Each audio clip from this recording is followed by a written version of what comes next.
आज की वीडियो आप सभी के रिक्वेस्ट पर है। बहुत सारा कंफ्यूजन है मुख्य दरवाजे पर जल के छिड़काव को लेकर कि हमें जल का छिड़काव कैसे करना है, बिना स्नान किए करना है कि स्नान करने के बाद करना है। बहुत सारी महिलाएं सुबह सवेरे नहीं उठ पाती हैं, तो ऐसे में जल का छिड़काव कैसे करें और ये जो जल है वो हमें कहाँ रखना है, पूजा मंदिर में रखना है कि रसोई घर में रखना है कि ये साफ जल नया लेकर आना है, कैसे करना है। बहुत सारी कंफ्यूजन है, तो बिल्कुल आप निश्चिंत रहें। 19 जून से गुप्त नवरात्रि लग रही है, तो इन नवरात्रों के दिनों में आप ये कार्य कर सकते हैं, आपके लिए बहुत ही लाभकारी होगा। तो 19 जून से गुप्त नवरात्रि के समय से ये कार्य प्रारंभ कर सकते हैं और लगातार ये पूरे श्रावण और अधिक मास तक आप ये करें, आपके लिए बहुत ही लाभकारी है।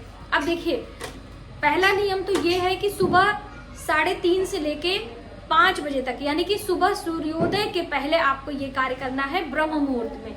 तो ऐसे में आपको सुबह उठना है और अपने रसोई में रखा हुआ जल, ये आपको रात्रि के समय ही आपको रसोई में रख देना है और इस जल का छिड़काव अपने मुख्य दरवाजे पर करना है।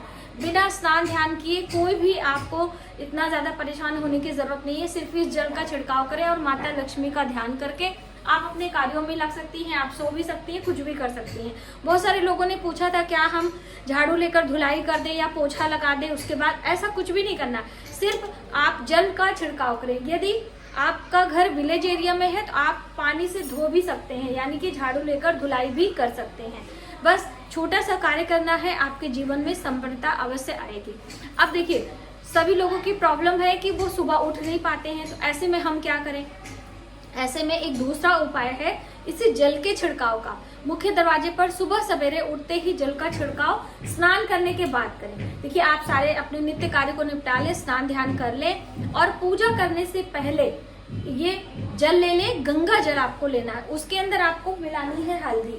तो जो आपकी ये देखिए पूजा की हल्दी होती है, आपने कहीं भी रखी है, हल्दी ले लें और जल में मिला लें। उसके बाद उसमें थोड़ा सा केसर भी डाल सकते हैं आप, क्योंकि देखिए जो हल्दी होती है वो माँ लक्ष्मी की पूजा में इस्तेमाल की जाती है, भगवान विष्णु की पूजा में इस्तेमाल की जाती है, और जो केसर होता है वो माँ लक्ष्मी को आकर्षित करता है।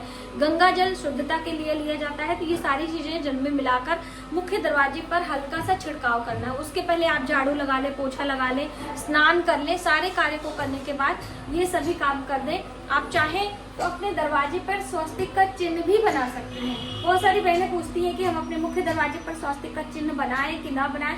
बिल्कुल, आप अपने दरवाजे पर जो आपकी एंट्री है वहां पर यदि आप ये रोली है, जो ये लाल रंग का आप देख रहे हैं, इसमें शुद्ध देसी घी मिलाकर और यदि आप अपने दरवाजे पर स्वस्तिक का चिन्ह बनाते हैं और उस पे चावल का चिपका कर हल्दी कुमकुम लगाकर आप धूप दीप दिखाते हैं, तो भी आपके घर में सुख समृद्धि आती है। तो ये आप शुभ तिथियों में करें, जैसे कि नवरात्रि के प्रथम दिन आप कर सकते हैं या फिर आप श्रावण के महीने में कर सकते हैं। हर दिन आपको करने की जरूरत नहीं, हर दिन आप सिर्फ धूप दीप आप दिखा के उन्हें चार्ज कर सकते हैं।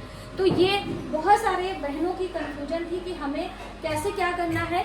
और अपने पूजा मंदिर में जो आप जल रख रहे हैं, बहुत सारे लोग पूजा मंदिर में जल नहीं रखते हैं, तो आज से ही आपको ये कार्य करना है कि अपने पूजा मंदिर में एक पात्र में जल भर के रखना है और उस जल को ढक के रखेंगे, तभी उसका इस्तेमाल आप अपनी रसोई घर में कर पाएंगे। पूजा मंदिर में हम पूजा प्रार्थना मंत्रों का जप करते हैं, तो वो पॉजिटिव एनर्जी उस जल में आकर्षित होती है। जल सभी चीजों को सोखने का कार्य करता है, नकारात्मक और सकारात्मक ऊर्जा को। इसीलिए जब हम रात्रि के समय जूठे बर्तन घर में रखते हैं, उसे एक टब में भरकर उसमें जल भर के रखते हैं, जिससे वहीं पर उसका ऑरा समाप्त हो जाए, कहीं दूर हमारे घर में उसका फैलाव ना हो सके। इसीलिए पूजा मंदिर में जल ढक के आप रखें। उस जल का इस्तेमाल आप अपनी रसोई में आटा गूंदने के लिए या फिर चाय बनाने के लिए कर सकते हैं। अब बहुत सारे लोग लंबी बीमारी से परेशान हैं, तो आप 1 लोटा जल सिरहाने रख के सोते हैं और उस जल को सुबह सवेरे, जैसे मैंने सुबह सवेरे उठते ही मुख्य दरवाजे पर जल का छिड़काव करने की बात कही, उसी तरह से सुबह उठते ही पहला कार्य है कि आप इस जल को लेकर बाहर, अपने घर से बाहर किसी भी पेड़ पौधे में डाल सकते हैं। यदि आपको कीकर का पेड़ मिल जाए तो वहां पर यदि आप डालेंगे, लेकिन उसके साथ आपको थोड़ा सा कच्चा दूध भी रात को मिला के रखना है। तो कीकर का पेड़ मिलने में दिक्कत होती है, तो ये वाला कार्य आप कर सकते हैं। इससे यदि आपके घर में कोई व्यक्ति बीमार है तो उससे बहुत हेल्प मिलती है, दवाइयाँ फायदा करने लगती है, व्यक्ति धीरे धीरे निरोगी महसूस करने लगता है। तो आप ये भी कर सकते हैं। रसोई घर में जल रखने के लिए बहुत सारे लोग डर रहे थे कि हमारे पितरों का वास हो जाएगा और फिर हम उस जल से कैसे भोजन पकाएंगे, क्या करेंगे, बहुत सारी कंफ्यूजन है। तो बिल्कुल आप परेशान ना हो। जो आप रसोई घर में एक मटका रखते हो तो मटका या फिर किसी पात्र में जल रखते हो आप रखते रहिए। पूजा के लिए अलग से भी रख सकते हैं, उसी से भी जल आप ले सकते हैं। बिल्कुल डरने की जरूरत नहीं है। सिर्फ आरओ ही लगाकर आपकी रसोई में सकारात्मक ऊर्जा नहीं आ सकती है। हर व्यक्ति को अपनी रसोई में एक मटका पानी जरूर रखना है, चाहे आप बाल्टी में रखें, चाहे आप मटके में रखें, चाहे आप किसी भी बर्तन में जल का स्टोरेज करना है। बस इस छोटी सी बात का आपको ध्यान रखना है। दूसरी अहम बात दोस्तों कि जब भी आप अपने मेहमानों को जल देते हैं तो खाली ग्लास नहीं होना चाहिए, यानी कि पूरा लेवल में भरा होना चाहिए। आधा ग्लास पानी देने से हमारा राहु ग्रह एक्टिवेट होता है और जिसके कारण लड़ाई झगड़ा कलह क्लेश होते हैं। अपने घर से 1 लोटा जल हर दिन पेड़ पौधों में या फिर शिवालय जाकर आपको दान करना चाहिए।